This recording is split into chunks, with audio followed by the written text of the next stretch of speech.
বিয়ের মাত্র 1 বছরের মাথায় আমার ভাই তার স্ত্রীকে তালাক দিয়েছিল। তখন সে অন্তঃসত্ত্বা ছিল। সন্তান জন্ম দেওয়ার কয়েকদিন পর একদিন হঠাৎ শিশুটিকে আমার কোলে তুলে দিয়ে বলেছিল, এই নাও তোমাদের ছেলে, তোমরাই মানুষ করো। তারপর সে চলে গিয়েছিল। পরে আবার নতুন করে সংসারও শুরু করেছিল, কিন্তু নিজের ছেলের খোঁজ নেওয়ার প্রয়োজনও কখনো মনে করেনি। ভাইকে ফোন করেছিলাম, সেও নির্লিপ্ত গলায় বলেছিল, তোর কাছেই রাখ, আমি এখন ওকে নিতে পারবো না। এরপর ভাইও দ্বিতীয় বিয়ে করলো। নতুন স্ত্রী কোনোভাবেই ছেলেটিকে মেনে নিতে রাজি হলো না। আর আমার স্বামী বারবার বলেছিলেন, ওর বাবা মা বেঁচে থাকতে আমাদের কেন এই দায়িত্ব নিতে হবে। অনেক অনুরোধ, অনেক কান্নার পর আমি আমার স্বামীকে বলেছিলাম, এতটুকু একটা শিশুকে এতিম ভেবে মানুষ করি না, আল্লাহর সন্তুষ্টির জন্য হলেও ওকে আমাদের কাছেই থাকতে দাও। শেষ পর্যন্ত তিনি রাজি হয়েছিলেন। আজ সেই ছেলেটাই বড় হয়েছে, আমাকে মা আর আমার স্বামীকে বাবা বলে ডাকে। পড়াশোনায় সবসময়ই ভালো। এবার উচ্চ মাধ্যমিকে বোর্ডে প্রথম হয়ে বলেছে, মা আমি পুলিশ অফিসার হতে চাই। মানুষের ঘরের ভেতরের গল্পগুলো বাইরে থেকে কখনো বোঝা যায় না। কারো হাসির আড়ালে লুকিয়ে থাকে হাজারটা কান্না, আবার কারো নীরবতার ভেতরে জমে থাকে না বলা অসংখ্য কষ্ট।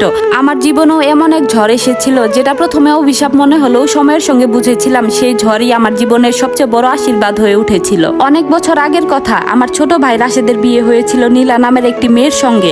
বিয়ের প্রথম কয়েক মাস সবকিছু ঠিকঠাক থাকলেও ধীরে ধীরে সংসারে অশান্তি বাড়তে থাকে। প্রায় প্রতিদিনই ঝগড়া, মনোমালিন্য আর একে অপরকে দোষারোপ চলতেই থাকে। আমরা সবাই ভেবেছিলাম সময়ের সঙ্গে সব ঠিক হয়ে যাবে, কিন্তু তা আর হলো না। একদিন হঠাৎ খবর পেলাম নীলা তখন 3 মাসের অন্তঃসত্ত্বা, আর সেই অবস্থাতে রাশেদ তাকে তালাক দিয়ে দিয়েছে। আমরা অনেক বুঝিয়েছিলাম, বলেছিলাম অন্তত সন্তানটার মুখের দিকে তাকিয়ে যেন সিদ্ধান্ত বদলায়, কিন্তু কেউ কারো কথা শুনেনি। দুজনেই নিজের সিদ্ধান্তে অটল ছিল। এর কয়েক মাস পর নীলা একটি পুত্র সন্তানের জন্ম দিল। আমরা ভেবেছিলাম সন্তান পৃথিবীতে আসার পর হয়তো তাদের মন নরম হবে, হয়তো শিশুটাকে ঘিরে নতুন করে সব শুরু হবে, কিন্তু ভাগ্য যেন অন্য কিছু লিখে রেখেছিল। ছেলে জন্মের মাত্র 1 সপ্তাহ পরের ঘটনা। সকালে দরজায় কড়া নাড়ার শব্দে দরজা খুলতেই দেখি নীলা দাঁড়িয়ে আছে, কোলে একটা ছোট্ট শিশু, মুখে কোনো মায়া নেই, চোখে এক ফোঁটা জল নেই। সে কোনো ভূমিকা না করে শিশুটাকে আমার কোলে তুলে দিয়ে ঠান্ডা গলায় বলল, এই নাও তোমাদের ছেলে, তোমরাই মানুষ করো, আমি আর পারবো না। আমি কিছু বুঝে ওঠার আগে সে ঘুরে চলে গেল। আমি বারবার ডাকলাম, কিন্তু সে একবারও ফিরে তাকালো না। পরে জানতে পারলাম কয়েক মাসের মধ্যে সে নতুন বিয়ে করে ফেলেছে, নিজের নতুন সংসার নিয়ে ব্যস্ত হয়ে গেছে। সেই থেকে নিজের সন্তানের খোঁজ নেওয়ারও আর প্রয়োজন মনে করেনি। আমি কাপা হাতে রাশেদকে ফোন করলাম, বললাম, তোর ছেলেকে আমার কাছে রেখে ও চলে গেছে, এখন কি করব? ও পাশ থেকে একটু আবেগ ছাড়া উত্তর এলো, আপা আপাতত তোর কাছেই থাক, আমি এখন ওকে রাখতে পারবো না। কথা শেষ করেই ফোন কেটে দিল। আমি ছোট্ট শিশুটার দিকে তাকিয়ে শুধু কাঁদছিলাম। এতটুকু একটা প্রাণ, অথচ পৃথিবীতে তার নিজের বলতে যেন কেউ নেই। সময় থেমে থাকে না। কয়েক বছর পর রাশেদ আবার বিয়ে করলো। আমি মনে মনে ভেবেছিলাম এবার নিশ্চয়ই নিজের ছেলেকে নিয়ে যাবে, কিন্তু যখন আবার বিষয়টা তুললাম তখন সে আরো কঠিন হয়ে গেল। ও বলল, আমার নতুন স্ত্রী কোনোভাবেই ওকে মেনে নেবে না, ওকে নিয়ে আমাকে আর ফোন করিস না। এরপর আর কোনো কথা না শুনেই ফোন কেটে দিল। শেষ চেষ্টা হিসেবে নীলার সঙ্গে যোগাযোগ করলাম। অনেক কষ্টে তার নম্বর জোগাড় করেছিলাম। আমি শুধু বলেছিলাম, তোমার ছেলেটাকে অন্তত নিজের কাছে নিয়ে যাও, ও তো তোমারই সন্তান। নীলা বিরক্ত গলায় উত্তর দিল। ও বলল, আমি নতুন সংসার করেছি, আমার স্বামী ওকে মেনে নেবে না, আমি ওকে আর নিতে চাই না, তোমরা আমাকে আর এইসব নিয়ে ফোন দেবে না। ফোনটা কেটে যাওয়ার পর মনে হচ্ছিল বুকের ভেতরটা কেউ শূন্য করে দিয়েছে। ঠিক তখনই আমার স্বামী মাহবুব সবকিছু শুনে বললেন, দেখো ওর বাবা মা দুজনেই বেঁচে আছে, তাহলে আমাদের কেন এই দায়িত্ব নিতে হবে? আজ মানুষ করব, কাল যদি এসে নিয়ে যায়, তখন এত বছরে মায়াকে এক মুহূর্তে ভুলে যেতে পারবো? তার কথাগুলো ভুল ছিল না, তবু শিশুটার নিষ্পাপ মুখটার দিকে তাকিয়ে আমার বুকটা ফেটে যাচ্ছিল। আমি কাঁদতে কাঁদতে বলেছিলাম, ওর তো কোনো দোষ নেই, বড়দের ভুলের শাস্তি ও কেন পাবে? এতিম ভেবে মানুষ করি না, আল্লাহ নিশ্চয়ই আমাদের এই ভালোবাসার প্রতিদান দেবেন। আমার কান্না, অনুরোধ আর অসহায়ত্ব দেখে মাহবুব আর না বলতে পারলেন না। দীর্ঘ নীরবতার পর শুধু বললেন, ঠিক আছে, তোমার জন্যই রাজি হলাম, আজ থেকে ও আমাদের কাছেই থাকবে। সেদিন মনে হয়েছিল পৃথিবীর সবচেয়ে বড় বোঝাটা যেন বুক থেকে নেমে গেছে। আমরা ছেলেটার নাম রাখলাম আয়ান। ধীরে ধীরে ও হয়ে উঠলো আমাদের জীবনের সবচেয়ে বড় আনন্দ। ছোটবেলা থেকে ও খুব শান্ত স্বভাবের ছিল, অযথা কোনো আবদার করতো না, সবাইকে সম্মান করত, পড়াশোনায়ও ছিল অসাধারণ। সবচেয়ে বড় কথা, কোনোদিন আমাদের আলাদা করে ভাবিনি। আমাকে সবসময় মা বলে ডেকেছে, আর মাহবুবকে বাবা ছাড়া অন্য কিছু কখনো বলেনি। যে মানুষটা প্রথমে ওকে নিজের ঘরে তুলতে রাজি ছিলেন না, সেই মানুষটাই একসময় আয়নের জন্য নতুন জামা কিনে আনতেন, অসুস্থ হলে সারা রাত জেগে থাকতেন, পরীক্ষার আগে নিজে বসে পড়াতেন।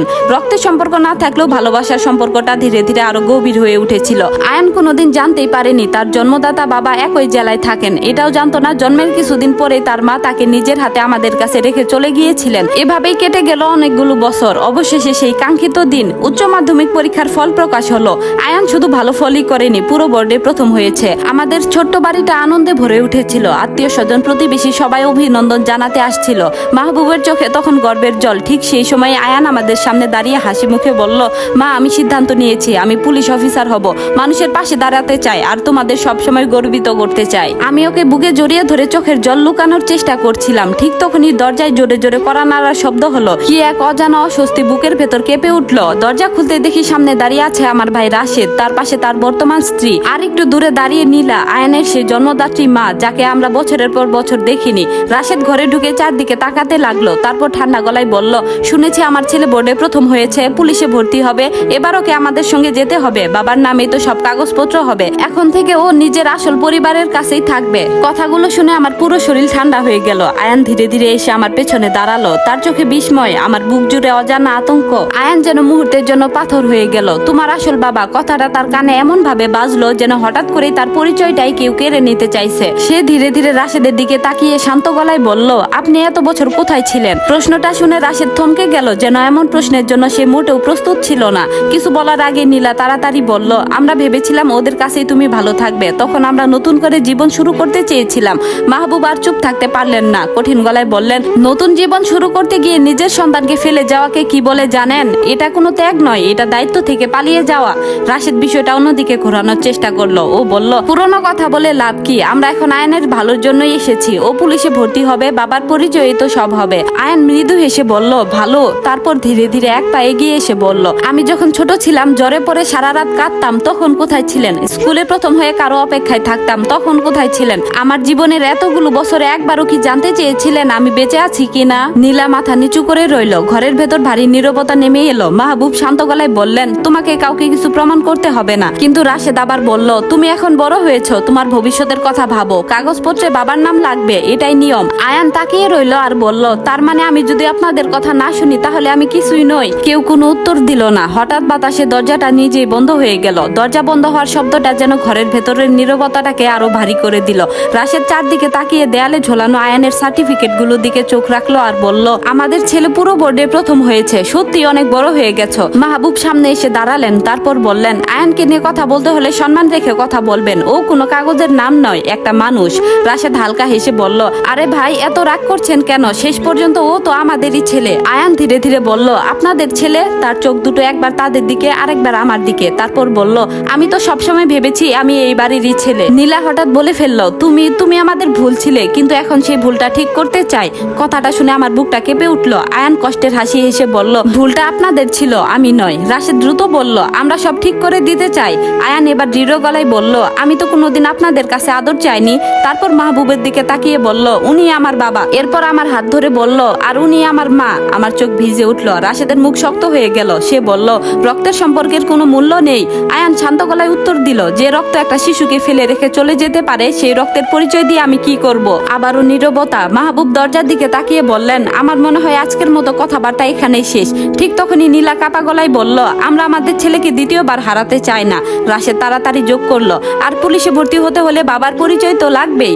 আয়ান চুপচাপ দাঁড়িয়ে রইল। রাশেদ একটা কাগজ বের করে তার দিকে বাড়িয়ে দিয়ে বলল, এখানে সই করে দাও, সব সমস্যার সমাধান হয়ে যাবে। আয়ান কাগজটার দিকে তাকিয়ে রইল। তার হাত ধীরে ধীরে সামনে এগোলো। মাহবুব সঙ্গে সঙ্গে বললেন, কোনো চাপের মুখে কোনো সিদ্ধান্ত নেবে না। আয়ান হাত সরিয়ে নিল, ধীরে বলল, আমি তো ছোটবেলা থেকে চাপের মধ্যে বড় হয়েছি, কিন্তু কোনোদিন কেউ জানতে চায়নি আমি কি চাই। রাশেদ বিরক্ত হয়ে বলল, আমরা আমাদের অধিকার চাইছি। আয়ান মাথা নাড়লো আর বলল, অধিকার? তারপর নীলার দিকে তাকিয়ে বলল, যে সন্তানকে জন্মের পর ফেলে রেখে চলে যায়, সে আবার কোন অধিকারের কথা বলে? নীলার চোখে জল চলে এলো। সে এবার ফিস ফিস করে বলল, তখন আমি খুব ছোট ছিলাম, কিছুই বুঝতাম না। আয়ান শান্ত গলায় উত্তর দিল, আমি তখন আরো ছোট ছিলাম, কিন্তু অবহেলা কাকে বলে সেটা ঠিকই বুঝেছিলাম। রাশেদ রেগে গিয়ে বলল, এত নাটক করার দরকার নেই, কাগজে সই করলেই সব শেষ। মাহবুব এবার কঠোর গলায় বললেন, আর একবার গলার স্বর উঁচু করলে এখানে কথা শেষ হয়ে যাবে। রাশেদ চুপ করে গেল। আয়ান অনেকক্ষণ কাগজটার দিকে তাকিয়ে থেকে বলল, আমি যদি সই না করি তাহলে কি হারাবো? মাহবুব উত্তর দিলেন, নিজের আত্মসম্মান ছাড়া আর কিছুই না। কথাটা শুনে আয়ান দীর্ঘক্ষণ চুপ করে রইল। তারপর আবার বলল, আর যদি সই করি? রাশেদ দ্রুত বলল, তাহলে নিজের আসল পরিচয় ফিরে পাবে। আয়ান ধীরে মাথা নাড়লো আর বলল, আমি কারো নাম চাই না, আমি শুধু আমার জীবনটা নিজের মতো করে বাঁচতে চাই। সে মাহবুবের দিকে তাকিয়ে বলল, যিনি আমাকে মানুষ করেছেন তিনি আমার বাবা। তারপর আমার দিকে তাকিয়ে মৃদু হাসলো আর বলল, আর যিনি আমার সব কান্না নিজের বুকে আগলে রেখেছেন তিনি আমার মা। রাশেদ আর নীলা নির্বাক হয়ে দাঁড়িয়ে রইল। আয়ান ধীরে ধীরে কাগজটার উপর থেকে নিজের হাত সরিয়ে নিল। তার সিদ্ধান্ত যেন স্পষ্ট হয়ে উঠেছিল।